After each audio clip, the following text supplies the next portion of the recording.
excuse me, beautiful, I said, aw, shucks. And then he asked, well, hey, wanna grab lunch? Never ever met a guy so fly. Got me. Sistem saraf pada manusia merupakan suatu sistem koordinasi yang bertugas menyampaikan stimulus atau rangsangan dari reseptor ke saraf pusat, otak, dan sumsum tulang belakang untuk diterjemahkan dan mengantarkan informasi yang diperoleh ke efektor. Fungsi sistem saraf sebagai input sensori yaitu menerima rangsangan atau stimulus untuk kemudian diteruskan ke otak dan sumsum tulang belakang. Integrasi otak dan sumsum tulang belakang mengolah informasi yang diterima dari seluruh tubuh dan mengirimkan kembali respon yang dihasilkan. Fungsi saraf sebagai output mengantarkan impuls ke efektor baik sel maupun organ, terutama otot dan sel-sel kelenjar yang akan menghasilkan respon tubuh. Sistem saraf terdiri dari dua bagian utama. Yang pertama, sistem saraf pusat. Yang kedua, sistem saraf tepi.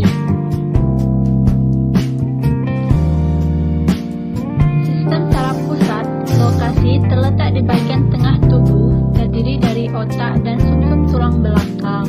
Sedangkan sistem saraf tepi terdapat di seluruh bagian tubuh, kecuali otak dan sumsum tulang belakang.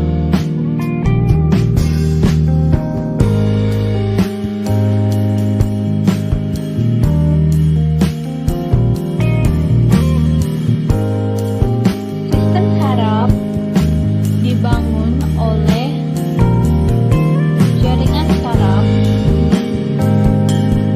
Jaringan saraf terdiri dari neuron dan sel-sel glia.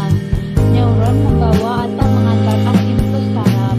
Glia merupakan sel-sel pendukung neuron. Sel-sel pada sistem saraf yang membawa impuls saraf disebut dengan neuron.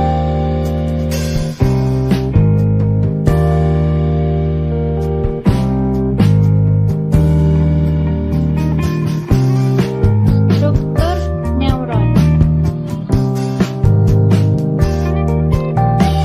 Dendrit menerima sinyal dari reseptor maupun dari neuron-neuron lainnya.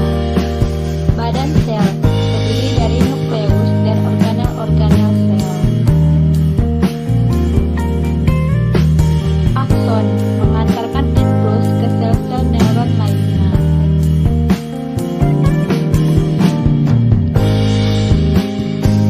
Bagian-bagiannya bisa dilihat pada video.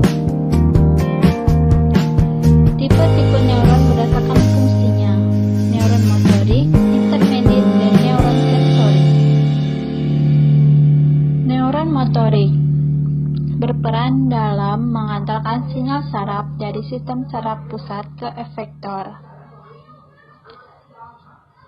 Neuron sensorik menerima rangsangan atau stimulus seperti cahaya, panas, tekanan, dan zat-zat kimia serta menyampaikan informasi yang didapat dari saraf pusat.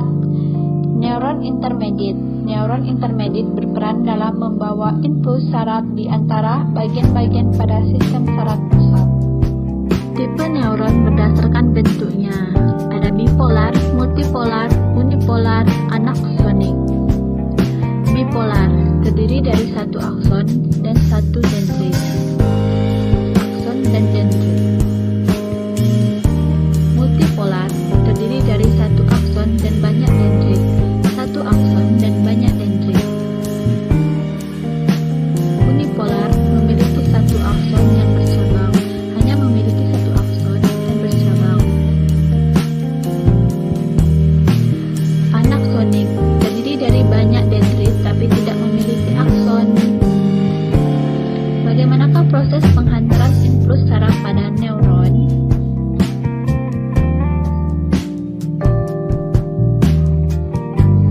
Neuron merupakan sel-sel yang mengantarkan impuls saraf. Ketika akson dalam kondisi aktif, akson mengantarkan impuls saraf. Kondisi ini disebut